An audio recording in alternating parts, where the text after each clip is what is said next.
Good morning. Really cool to have you all here. I do appreciate this conversation. Don't get me wrong. Very neat. Today, we're going to do Chapter 2, Part 1. We might get to Part 2 of Chapter 2. I'm not sure. We'll play it by ear. Friday, it was really cool to see Lab Friday. This Friday, you'll turn in the Density Lab. Problem set number 2 we'll talk about. Quiz number 2 will follow that, and then we'll do the Nomenclature Lab. Make sure you bring a printed copy, stuff like that. On our website now, you can check your grades. You're always welcome to. You never have to. You'll put in your Mount Hood ID number, stuff like that. But 2 reasons why I wanted to bring that up is number 1 is that you can see now that your class presentation element has been reserved. So you can go there and see, make sure that it's good to go. If it's not, you have until this Friday at 9 o'clock to reserve an element with me. I can pick one for you, or you can look at the list and pick one that looks interesting.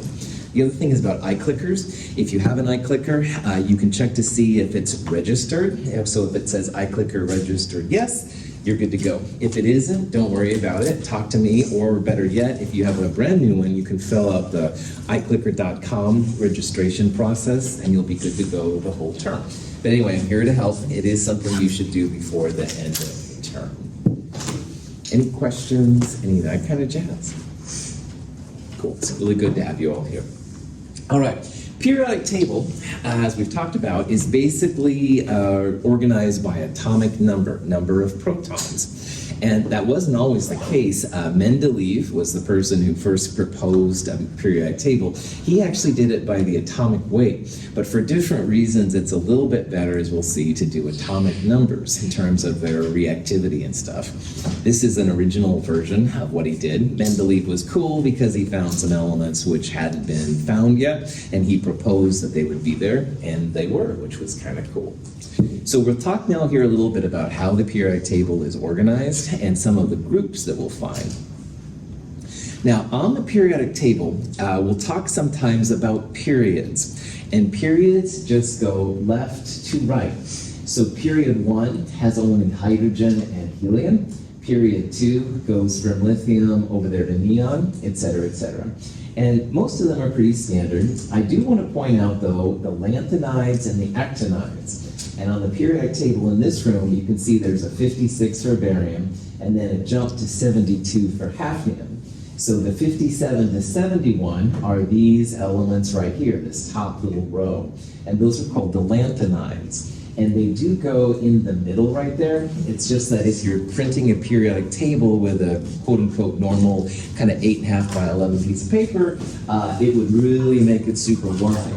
So the lanthanides and also the lower actinides are on their own separate little part, but they are part of those rows, just letting periods, just letting you know. The other one, though, that's going to be really important for what we're talking about is the groups, all right, are the groups. And the groups go top to bottom. Now, groups, I think, are more important than the periods because there's a lot of reactivity similarities as you go up and down the group. So, for example, group 1A over here on the left, a lot of these are metals that are super reactive. Lithium is fairly reactive, sodium is super reactive, and they just get more and more reactive as you go down. And I'll talk about that. One thing I definitely want to highlight right now, and I'll talk about this more later, is there are several ways that groups are represented on the periodic table. And what we see in this video is what we're going to use and why it's different. 1A and 2A are on the far left, and then 3A through 8A are on the far right. In the middle are the B groups, and we'll talk about what this means. If you look at other periodic tables, sometimes you'll see just numbers that go 1 to 18 over there, and sometimes the A's and the B's are reversed as well. But in this class, this 1A to 2A on the left and 3A to 8A on the right, super, super important. We'll talk more about that later. So periods left to right, groups top to bottom. There's also some rejected elements on the periodic table. So here's a sin, aspartame, which is NutraSweet.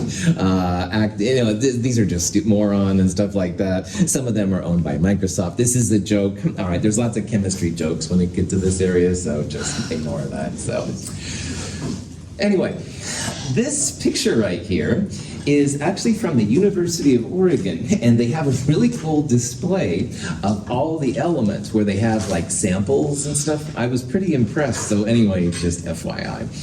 On the periodic table, there's lots of different designations that will help us out. And one thing I want to point out right now is what's called the Metalloid Line. Now, on the periodic tables in this room, you can see that somebody wrote in a dark blue pen this kind of line. It starts between boron and aluminum, and then it goes from aluminum to silicon, and then silicon to germanium, and it kind of zigzags down the middle right there. And that line's going to be important to us. It's called the Metalloid Line. All the elements except hydrogen to the left of that line, metals, all right? So the periodic table has a lot of metals. Above the line, these up here, and hydrogen, we have what's called the nonmetals. So the periodic table is made up of a lot of metals and a few nonmetals. And the nonmetals are super important, so they're not like being designated. The elements that touch this metalloid line, all of them can be considered metalloids, which means they have some properties of metals and some properties of nonmetals. Metals, as we'll see, generally like to give up their electrons and become positive, while the nonmetals generally like to take those electrons and become negative.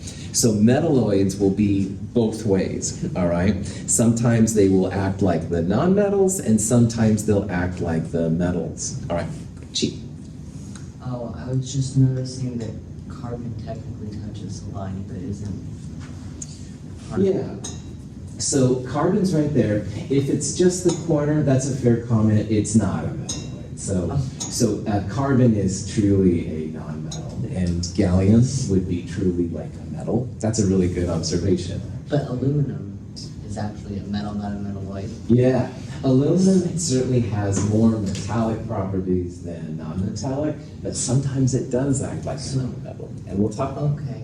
Yeah, good observation. Not on that table though. So that's why I was like, is that rule absolute or is it just?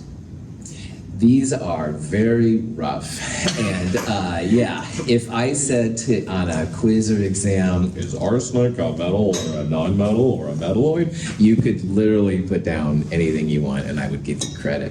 Oh. The metalloids are very liquid, they're not very hardcore, all right? But what it does is it provides like a demarcation line between the true metals and the true non-metals. Oh. But these will be both ways, and I would never ask you, all right, if they're gonna. So it's roughly on the line, but like not absolute. Yep, that's right. Okay. That's right. That's right. It's Excellent. a guide, Excellent not a question. law. So We'll to see say- this going through and stuff like Okay. that, what's happening. Yeah. Lanthanides, actinides are these down here. Metals on metals are. Transition metals is a term I haven't used yet. The B groups here, and arguably these lanthanides and actinides too, are called transition metals. Transition metals have more than one possible charge, and we'll see this here coming up. So lanthanum, cerium, these guys, you could call them both lanthanides and transition metals. That's not something we're going to make a big deal of either. Uranium is truly an actinide, which is cool. These up here are just transition metals. So these aren't super hardcore kind of things that we're going to follow. The main group metals will be important. We're getting ready to start naming compounds. And so I'm introducing here some new terms just so that when we talk about how they react, you'll know kind of what's happening. So what we'll do now is go through some of these different elements and groups just to kind of show you some of the things that are possible. Some of the groups have official names, all right? Some of these names you may have heard of before, and maybe some of them you hadn't. Alkali metals are group 1A, the group here on the far left, and they're really fun. They react really interestingly, they do lots of things around. Alkaline earths, however, are right next door in group 2A, and those are also fun to react, not as fun as alkali, but pretty cool. And I want to bring this out because alkali is different from alkaline earths, all right? They sound similar, but they're different. Right here, the 1A is the group number that we'll be referring to. If you have the quote-unquote international version of the periodic table, which has a 1 on the far left and an 18 on the far right, it's also group 1. But again, I'm going to push you towards the 1A, 2A. So alkaline earth is group 2A. Now, the next couple of groups are just terms I want you to hear, but I'm not going to ask you questions on. Group 3A, the fancy name is icosagens, but I'm never going to use that term again. Once in a while, I will refer to group 3A as a twisted metal. And I'll talk about why that is later. Sound effects not necessary. But anyway, if you hear me talk about twisted metals, there's a reason for it, and we'll talk about that. Group 4A are the crystallogens, all right? That's also a strange term, but if you have to classify them, that's what it is. Group 5A, Connectogens, which apparently means to choke, because some of them are pretty nasty. Again, that's not something we'll use a lot of either. Chalcogens is group 6. They form kind of chalky substances often. I guess that's why they got it. So again, group 3A through 6A, those are just terms I want you to hear. Halogens is a term we will use a lot. The halogens are group 7A or 17 in this one. Those are the chlorines, the bromines, the iodines. So the fluorination problem we did in problem set 1, that was a halogen. And also on the far right are the noble gases, all right, group 8A/18. Neon, argon, stuff like that.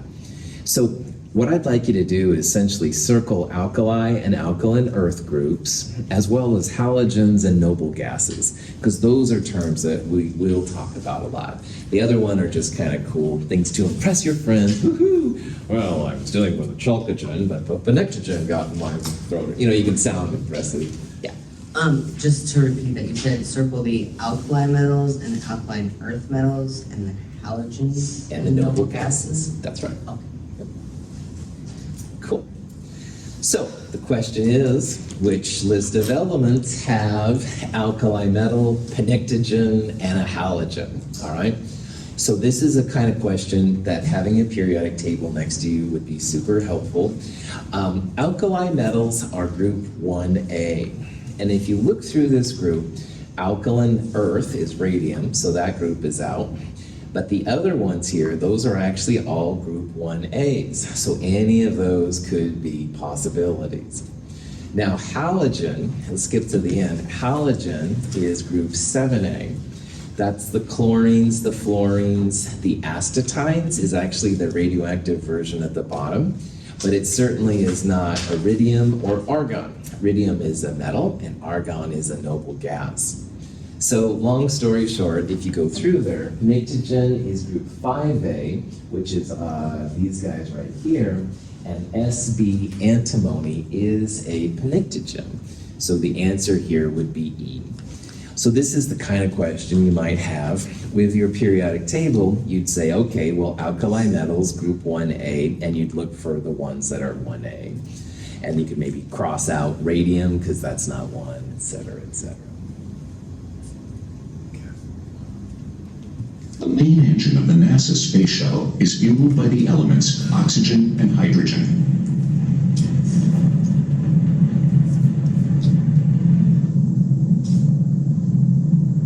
A huge amount of energy is required to lift the shuttle into orbit. When mixed and ignited, the fuels produce water and a large quantity of energy. Hydrogen is the simplest element. It was one of the first ones made after the Big Bang, et cetera, et cetera. But there is a lot of potential for hydrogen to react. And when hydrogen reacts with oxygen to make water, at first you're like, oh boy, water, woohoo. But it actually gives enough energy to launch like this old space shuttle into atmosphere. The new spacecraft that's going to moon, they're basically, as I understand, using a hydrogen-oxygen kind of thing. There's also, though, some danger with hydrogen. Right before World War II in New Jersey, the Zeppelin blimp just totally caught on fire. And there's still questions as to how this happened, blah, blah, blah. Led Zeppelin's first album shows the cover of this, which some people got mad at. But anyway, just keeping the metal going. No, seriously. Now, hydrogen's kind of a weird one because it's on the left, and technically it would be left of the metalloid line, so it seems like it should be a metal. And believe it or not, if you pressurize hydrogen, you can actually make a metallic version. Now, this is from a paper from January 2017. They'd always hypothesized that in the center of Jupiter, you might have metallic hydrogen, and they were actually able to make it in a lab. It's not a normal phase of hydrogen. Hydrogen's usually a gas, which leads me to the next part. The colors on this periodic table will tell you the phase of the element. So the red ones, like that one, are hydrogen. Most of the elements are black, so they're solids. And there are a couple of blue ones, which shows that those are liquids. The clear ones right there are radioactive, so they don't necessarily know what their state's going to be. Go ahead. With the Hindenburg, I heard that it was static electricity that started, but how would that affect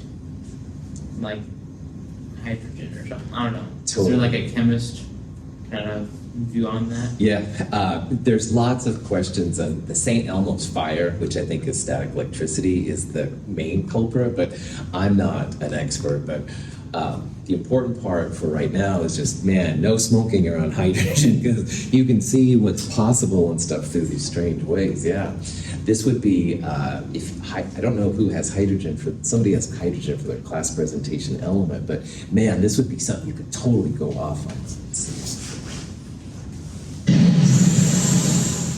Whether you've left school or you're still at school, you can appreciate the sheer fun and mayhem that chemistry can be. There's so much to it. Bunsen burners, mixing chemicals. Very nice. Now, you may have been allowed to mix very small amounts of lithium with water. You may, if with a responsible adult, have mixed H2O with sodium. And you may, under very strict scientific control, have witnessed potassium mixed with water. But the odds are, if you have, it will only ever have been on one of those rubbish science videos. There you go, mate, present.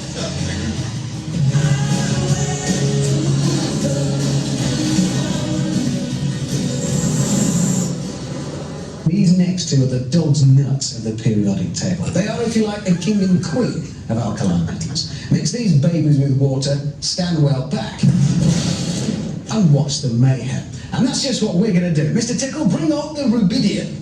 Here it is. Is that it?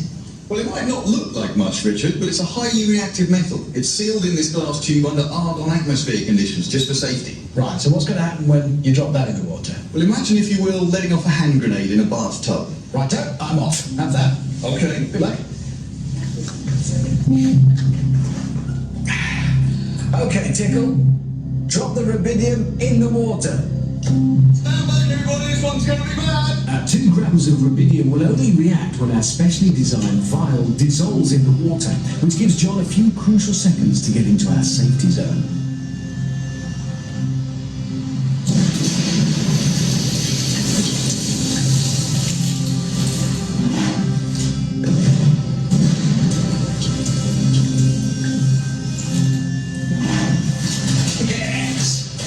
That is more like it. Only on Brainlect you get that kind of science. But I believe we can go one better. There's one more alkali metal we can really use. Yes, Richard, cesium, the emperor of alkali metals, particularly nasty, could go off at any time. And that's it. Oh, yes. Yeah, I like it already. Now, what's that going to do when it hits the water? Imagine a depth charge in a bathtub. Fair enough, mate. I'll leave it to that. Thank you. Okay, John, go for it. Warning, warning, warning, extreme danger, clear the area. As our cesium sinks in the water, the rapid generation of hydrogen gas should produce quite an explosion.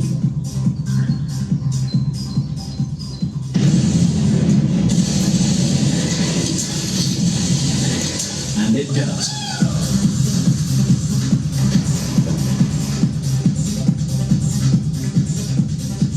Magnificent. And I think that concludes today's experiment. There is, I should say, one more, even more reactive metal, francium.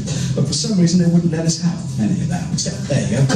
Listen. Never mix alkali metals with water? Now, this was Brainiac's version, but there's controversy. I'll talk about that in a second. Here's rubidium. Rubidium in water reacts much more violent than potassium. Rubidium again. So as we go down the alkali metals, they become more and more reactive. So now let's take a look at the next metal, cesium.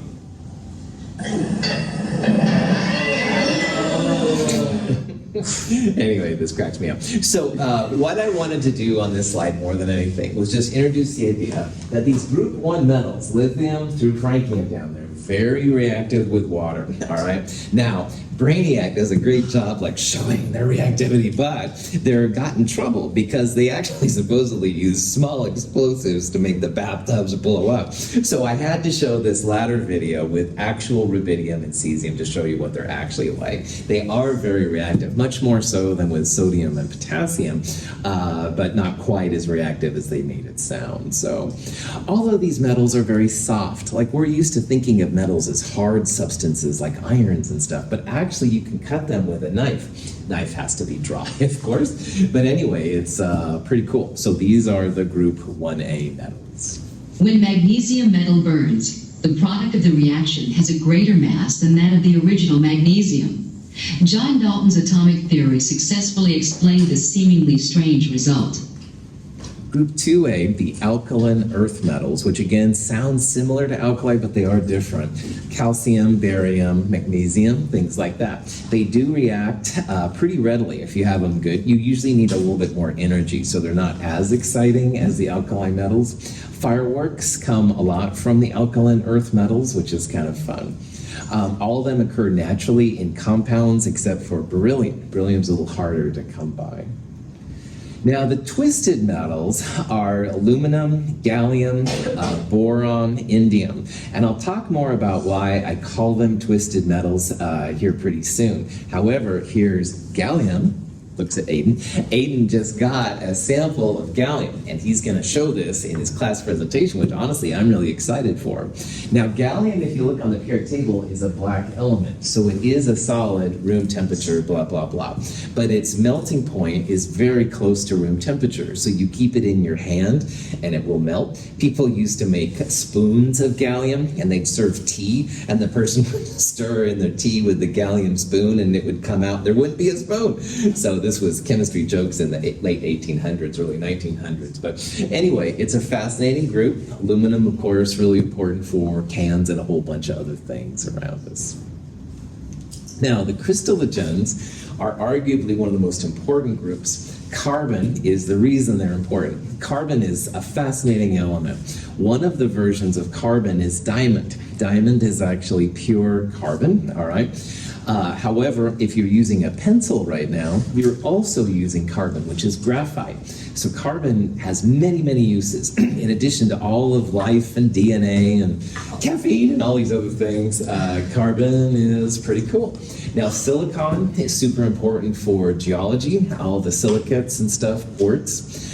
Tin and lead, super important too in development of different technologies. And it's interesting too, tin and lead are true metals. Carbon and arguably silicon are more non-metals. So it's a real disparate group of reactions from this particular group on the periodic table.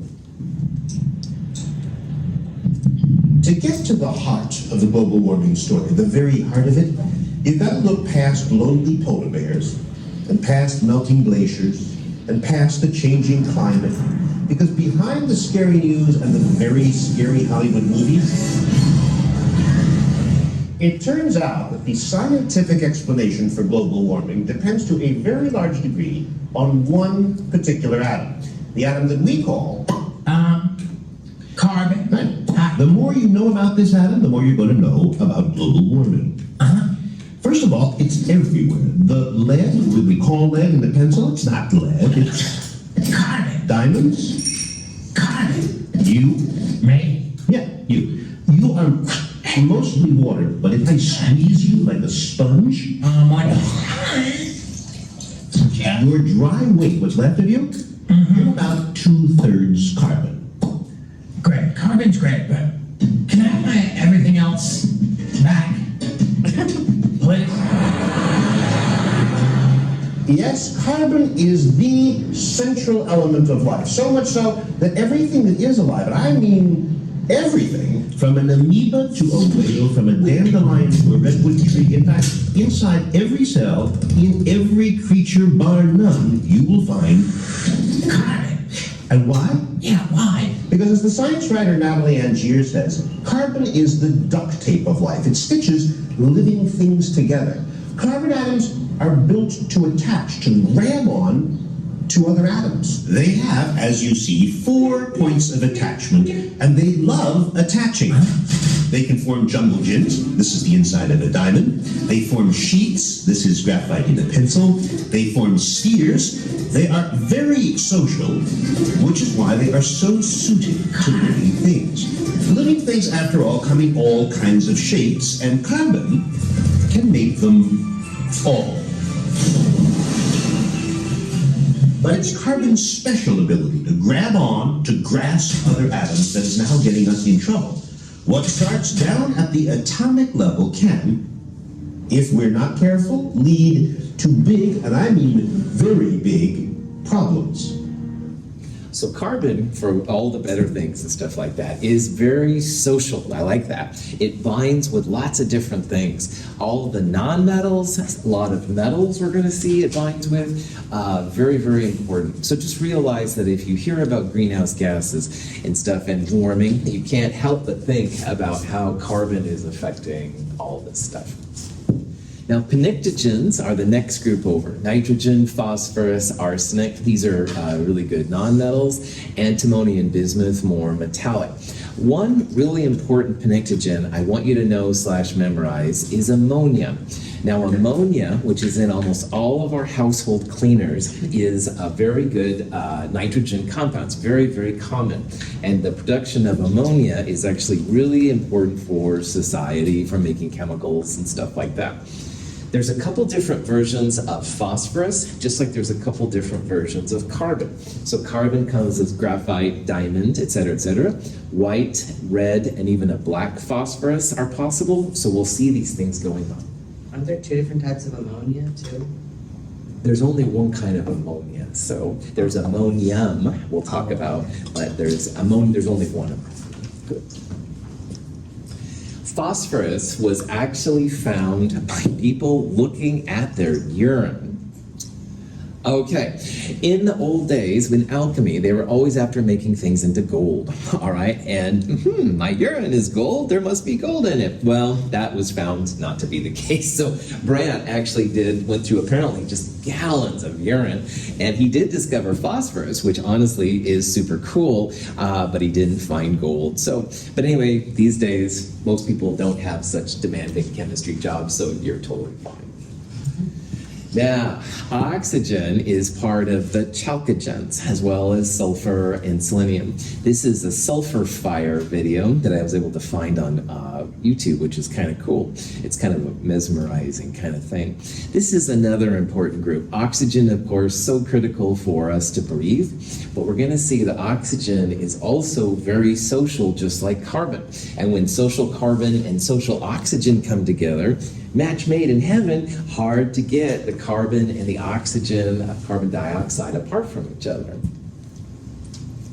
Today, students, we're going to learn about oxygen. Element number 8, atomic mass 16, and an ambitious young student in elementary school. It's time for recess. Let's observe as oxygen tries to make friends on the playground. Here's Helium, all alone on the carousel. Not having much luck, is he? Perhaps oxygen can give him a hand. See that, students? Oxygen repels helium, much like a magnet. Or helium. Looks as though helium has gone off to play somewhere else. Seems here that oxygen has made friends with iron. It's unfortunate, however, that they won't be able to play on that seesaw for long, since oxygen causes most metals to rust. I think someone should get the nurse. Oxygen has recovered quickly from his little bump and can now be seen playing with barium. But they should be careful playing in that rocket, since oxygen is often used as ignition in engines.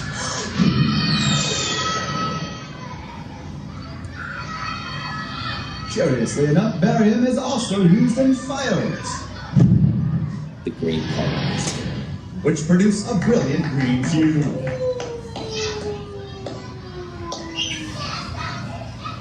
Don't be sad, oxygen. Maybe hydrogen can be your friend. See? Nothing bad will happen. That is, unless a second one jumps in. H2O.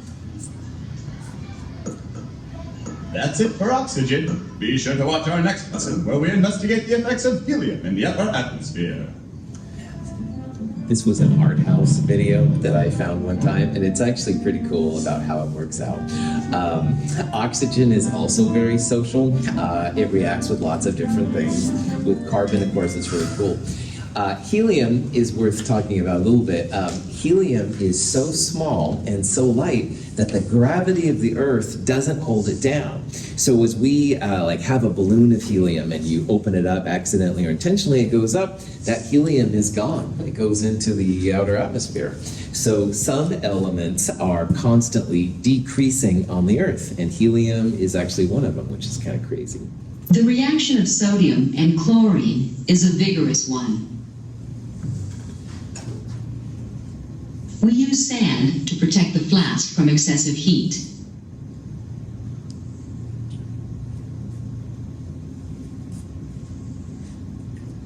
Then, we fill the flask with chlorine gas.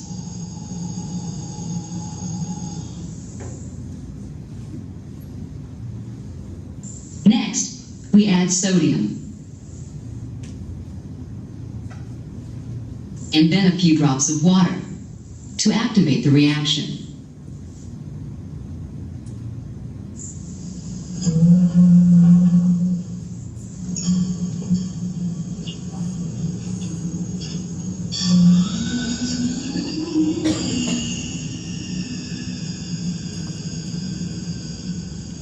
The reaction produces sodium chloride.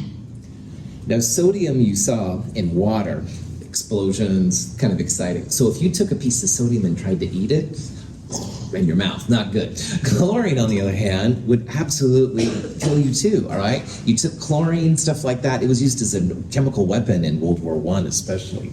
However, sodium metal, dangerous, chlorine gas, poisonous, put them together, sodium chloride, you've probably all had some table salt this morning somewhere along your way. That's something that totally you have to have a little bit in your diet. And I point that out because sometimes the reactions you do, like the reactants, what you put in, will be totally different than what you get out. That's very common in chemistry, and it's something to think about. So this group, fluorine, chlorine, bromine, iodine, a little bit acetine, and the new number 117 element, these are all pretty helpful, especially the first four, all right? We'll see that there's a lot of chemistry that can be done with those four elements as you go through. The noble gases used to be called the rare earth gases and even the inert gases because people thought you couldn't make any compounds with them. However, in the 60s and early 70s, they started making compounds with both xenon and krypton. So they're no longer inert, so they had to change the name, and noble gases is usually the term that's used right now. Now, helium, neon, I don't really feel that compounds have been made yet unless they're under extreme circumstances. I think argon, there have been some. Radon is a pest for a lot of homes in Portland. A lot of Portland area homes have radon problems. You can have testing kits and stuff like that. It comes from the earth, from radioactive processes up into our basements and stuff. The transition metals are what I like. That's mostly the metals, the B groups in the middle, but technically it is the lanthanides and the actinides too. We're going to see that the transition metals have special properties that the other metals on the periodic table do not. Rust is iron 3 oxide. When oxygen was playing with iron on the playground, poor iron turned into this kind of dirty substance, which was the rust. Lots of uses for them. But the best use, I think, of transition metals is from color. And honestly, I became an inorganic chemist because I like the colors of the compounds so much. I used to use a lot of chromium, and chromium especially has a whole bunch of different colors associated with it. And a lot of the paints, if you paint a house or something like that, a lot of times the paints come from pigments which have transition metals in them. Now, not all of them have colors to them, and that's something we can talk about later, but the colors of transition metals, pretty freaking awesome.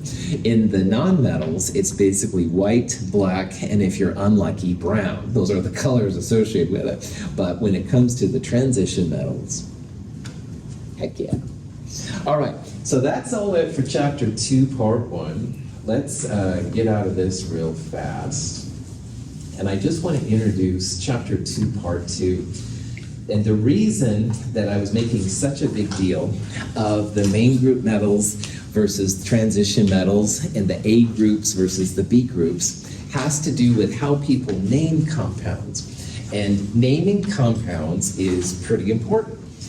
Here's the early chemists describing the dirt molecule, which is totally silly, but it is important. Now, to show how important this is, let's have a little poetry. Oh, I know just what you wanted to do. Anyway, this is a very old poem, apparently. Auntie Jane fed baby Nell what she thought was calomel. Calomel, by the way, is a mercury-containing compound. What the baby really ate was corrosive sublimate. Very close in how they're listed together. Not much difference, I confess, just one chlorine more and one baby less. So here's the thing, man. Corrosive sublimate is a mercury compound, and calomel is a mercury compound. They are mercury with chlorine, all right? But notice here, one extra chlorine can make this compound instead of this one. So HgCl, one mercury, one chlorine, apparently was used to give to babies. It helps by dysentery. On the other hand, two chlorines and one mercury, this is a poison. This is one of the really bad mercury compounds that you can do. So in this very cheesy poem, it does make a difference. They're chemically very similar to each other, but they obviously have different examples. Now there's another, I think, even better example. My girl Brenda song, we're doing our thing, yeah. Brought to you by H2O, baby. The coolest drink on the planet. Woo! Fuck H2O. What about H2O to? The seek for the water, part 2. If you thought the original was great, wait till you get the molecular sequel. You don't want to do that. This is from the Eric Andre show, which is, by the way, just totally outlandish. But anyway, H2O2 is quite different from H2O, all right? H2O water. And this is another chemistry joke. There's lots of jokes coming up, sorry. So in this, these two chemists go to a bar, and the bartender says, "Can I take your order?" "I'll have some H2O. And, "Oh, yeah, that sounds great. I'll have some H2O2. Here you go. Looks like water. Taking some drinks. Bah." And this person goes, "Idiot." Now, here's why they're an idiot, all right? H2O2 is hydrogen peroxide. Here, Eric Andre is drinking what looks amazingly like a hydrogen peroxide bottle. Of course, it's not hydrogen peroxide because he'd be dead. But anyway, this is what happens when you drink it. Now, why I show you these stupid poems and Eric Andre video skits is to show the importance of a chemical formula, all right? If I said, "Hey, Clifford, go get me some hydrogen oxide," and I wanted water, cool, I could start drinking it and stuff like that. On the other hand, Clifford could go to the lab and see that there were two versions of a hydrogen oxide compounds, H2O and H2O2. So he might bring back the H2O2, and if you wanted to, get rid of stains, maybe you would use H2O2, but you wouldn't use water. And if you were going to drink one of these, man, drink the water, obviously.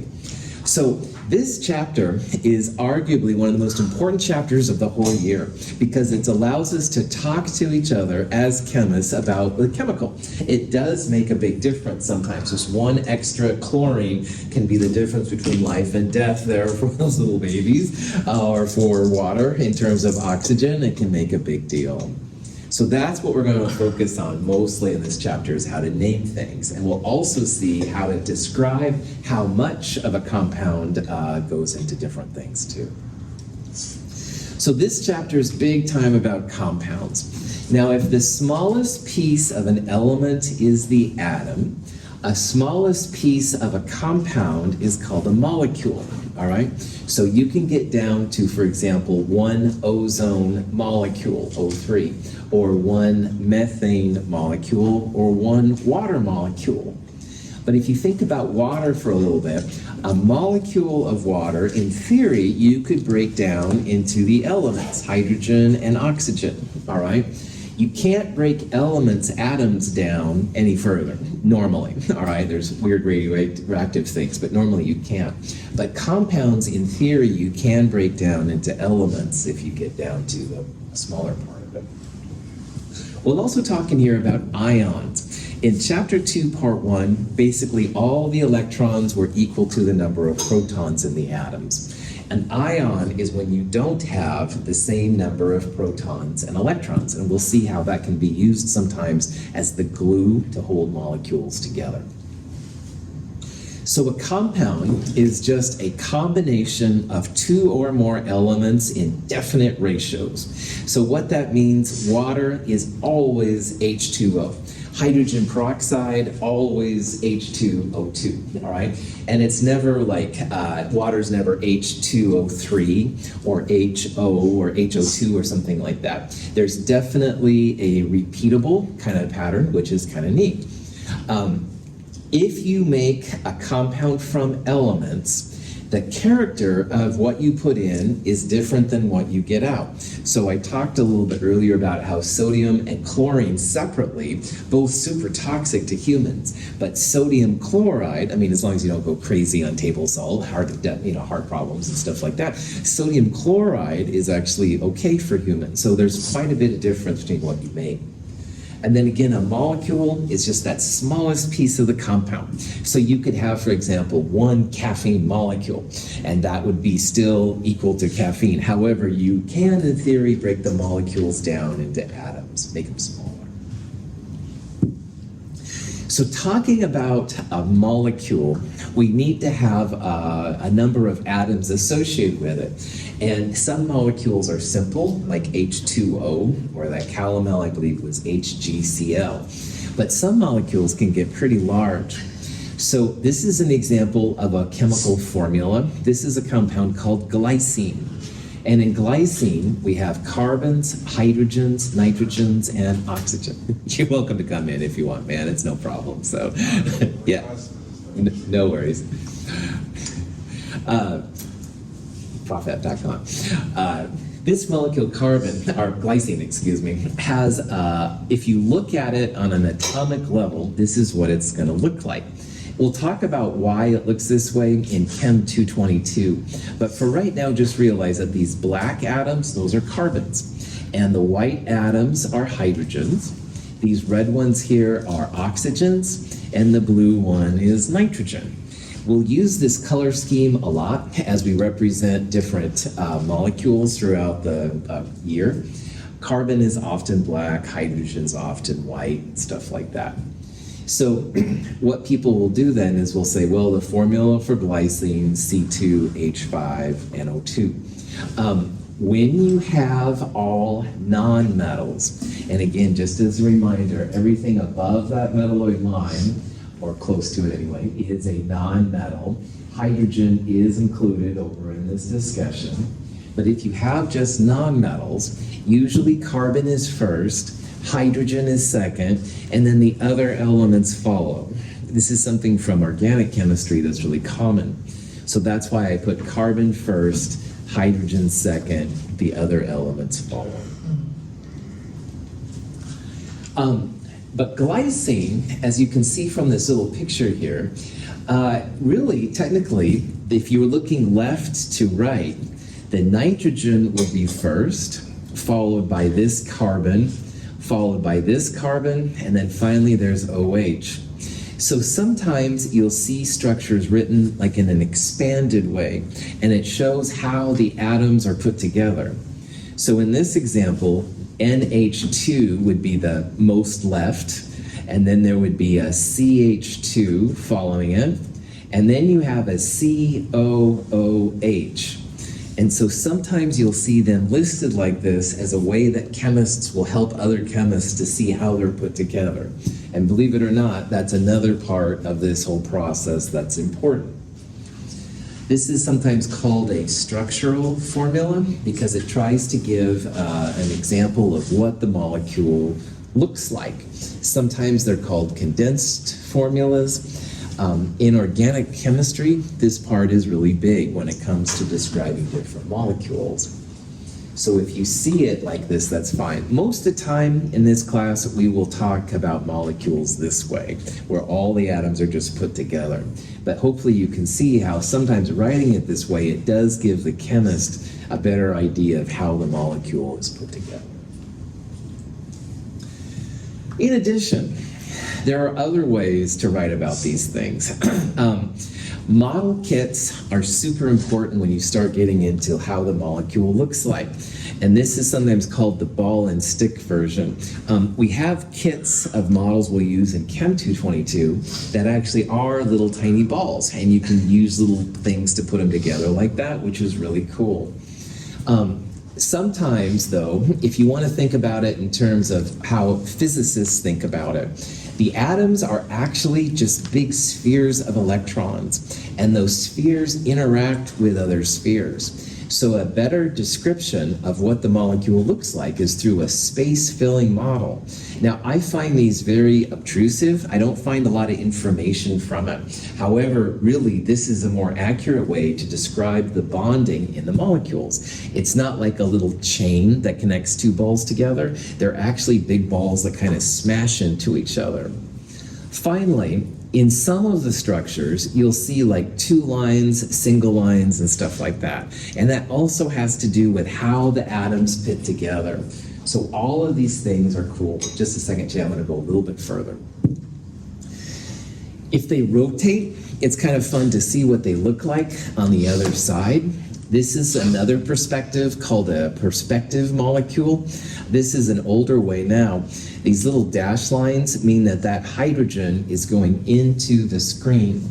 And if you see a dark line, they call them wedge lines, then that shows that the carbon is coming out of the screen. So they're trying to show three-dimensional structure through two-dimensional drawings, and it's kind of weird. All of these are examples of a molecule called ethanol, which is drinking alcohol, by the way. All right, thanks for being patient. Oh, I was wondering about the double lines versus the single lines. We will talk about that in Chem 222. But yeah, yeah, I know. We have to crawl before we can walk and walk before we can run. And so I'm not introducing that quite yet for different reasons. I apologize. Oh. But, if you want to take Chem 222 with me. All right, so here's some examples of all these different things. I think what I'm going to do is I'll put these all up here just real fast. There we go. No, I don't want to show that. Sorry. Sorry, that's like plans advice again. Here we go. So water is H2O, but in reality, the oxygen is in the middle of the two hydrogens. So the structural formula over here actually shows you more of what water should be like. Now, empirical formulas are also going to be helpful to us in this class. Empirical is just the smallest whole number ratio. So here's hydrogen peroxide I talked about earlier, H2O2. If you divide both of those numbers by 2, you get HO. So this is the smallest whole number ratio of the atoms. You could have an empirical formula of 1 to 0.5, but chemists really like whole numbers, so that's why the empirical and the molecular formula are the same. Anyway, you can go down and see these different variations. The last two I want to point out, they're both C2H6O, but ethanol has an OH on the end, and in dimethyl ether, there's an oxygen between the carbons. So this is why sometimes you have to have the structural formula as well, just to see how the freaking atoms are all together. Same number and types of atoms, but different orientations in space. Any questions? All right, we'll take up more of this on Wednesday. Have a great day. Thanks for being here.